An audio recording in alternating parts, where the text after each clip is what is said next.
অযোধ্যায় ঘুরতে গিয়ে এবার প্রথম দিনই আমরা রামলালার দর্শন করে নিয়েছিলাম।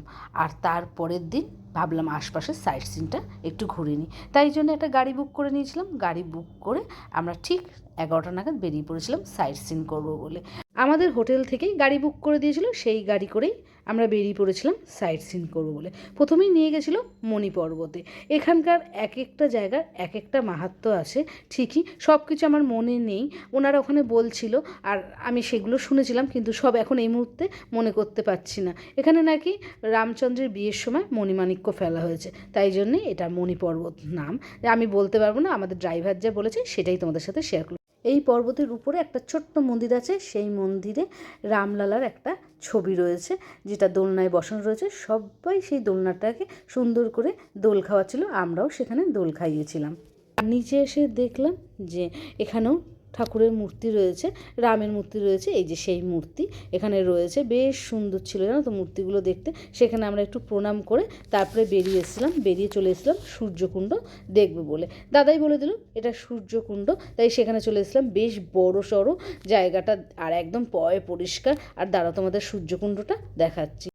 দেখলাম যে সিঁড়িও রয়েছে সূর্যকুণ্ডের নিচে নামার জন্য, আর আমরা উপর থেকে দাঁড়িয়েই দেখেছি, আমরা নিচে নামিনি। বেশ সুন্দর লাগছিল সূর্যকুণ্ডটা দেখতে। আর সূর্যকুণ্ডে রয়েছে প্রচুর মাছ, কাছ থেকে তোমাদেরকে মাছটা অবশ্যই দেখো।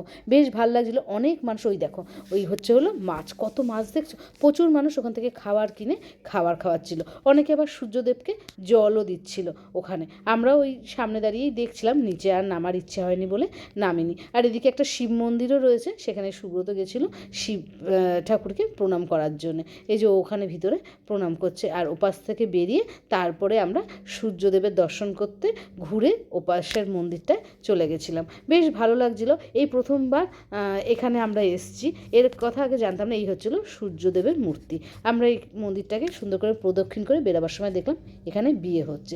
পাশে একজন বললো এখানে বিয়ের ব্যবস্থা আছে, এখানকার মানুষরা এখানে এসেই বিয়ে দেয় ঠাকুরের জায়গায়। আমরা সেটা দেখে ওখান থেকে বেরিয়ে চলে এসেছি। এদিকে রাস্তাঘাট কিন্তু বেশ সুন্দর, একদম পরিষ্কার পরিচ্ছন্ন আর বাঁধানো রাস্তা।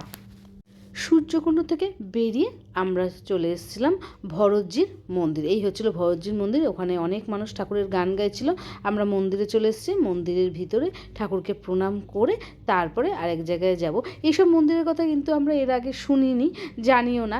এখানে আসার পর এখানকার মানুষজনই এইখান জায়গাগুলো বলেছিল, আর তাদের কথা শুনে আমরা এইসব জায়গাগুলো ঘুরতে চলে গেছিলাম। বেশ ভালোই লাগছিল ঘুরতে। ভরতজির মন্দিরটাও বেশ সুন্দর, বড় সড়ো রয়েছে। আর এই দেখো এখানে ভরত আর রাম মিলন হচ্ছে, তারই একটা মূর্তি রাখা রয়েছে। আর তারপরে এখান থেকে বেরিয়ে চলে গেছিলাম ভরতের পাদুকা দেখবো বলে। তার আগে আরও একটা মন্দিরে গেছিলাম, এই সেই মন্দির। এটা হলো হনুমানজি আর ভরতজির মিলন মন্দির। দেখো উপরে লেখাই আছে। এই মন্দিরটাও আমাদের বেশ ভালো লেগেছে। এর পাশেই রয়েছে ভরতজির পাদুকা, সেটাও তোমাদেরকে দেখাবো। আগে ভরত মন্দিরটা একটু দেখিয়ে দিই। এই ভিতরে চলে এসেছি, আর এই ভরত আর হনুমানজির মিলন মন্দির। সেখানেই এসেছি। এই দেখো, দেখতে পাচ্ছ মূর্তিটা, ভরত আর হনুমান দুজনের সাথে জড়িয়ে ধরে রয়েছে, তাই জন্য এটার নাম মিলন মন্দির। আর এই পাশেও একটা মূর্তি ছিল, আমি এটা বলতে পারবো না। এখানে প্রচুর মানুষ এসে পুজো দিচ্ছিল, আমরা সেটাই দেখছিলাম। প্রচুর ভিড় ছিল এই জায়গাটায়, প্রচুর মানুষ। আজকে কোনো একটা অনুষ্ঠান হবে হয়তো, তাই জন্য এখানে পুজো দিচ্ছিল। ভরত আর হনুমান মন্দিরের মিলন মন্দিরের দেখা হয়ে গেছে। আর তারপরে চলে এসেছি পাদুকা দর্শন করতে। ওই যে দূরে দেখো ভরতের পাদুকা রয়েছে, ওটাই এখান থেকে দর্শন করলাম। সুব্রত নিচে গেছিলো, নিচে গিয়ে সামনে থেকেই দর্শন করে এসেছিল। সবাই এখানে এসে ভরতজির পাদুকা দর্শন করছিল, এটাও আমাদের দেখা হয়ে গেছে। এবার এখান থেকে বেরোবার সময় প্রচণ্ড খিদে পেয়ে গেছিলো, সকালে কিছু খাইনি, তাই একটু ভুট্টা নিয়ে নিয়েছিলাম। ভুট্টা নিয়ে এবার আরও একটা জায়গায় যাব, তার আগে চলে এসেছিলাম ভরতকুণ্ড দেখতে। আগে কিন্তু সূর্যকুণ্ড দেখেছি, আর এটা হলো ভরতকুণ্ড। এটাও বেশ বড় সড়ো, একদম পরিষ্কার পরিচ্ছন্ন জায়গাটা। আর তারপরে অবশ্যই চলে এসেছি গুপ্তার ঘাটে। এইখানেই শ্রীরামচন্দ্র জল সমাধি নিয়েছিল, সেই জায়গাতে এসে এই জায়গাটা আমাদের ভারী পছন্দ হয়েছে। এখানে বোট রাইডিংও করা যায়। এবার একটু নিচে যাব, উপর থেকেই দেখছিলাম জায়গাটা, অনেক মানুষ এখানে স্নান করছিল, পাশে একটা মন্দিরও আছে, সেটাও তোমাদেরকে দেখাবো।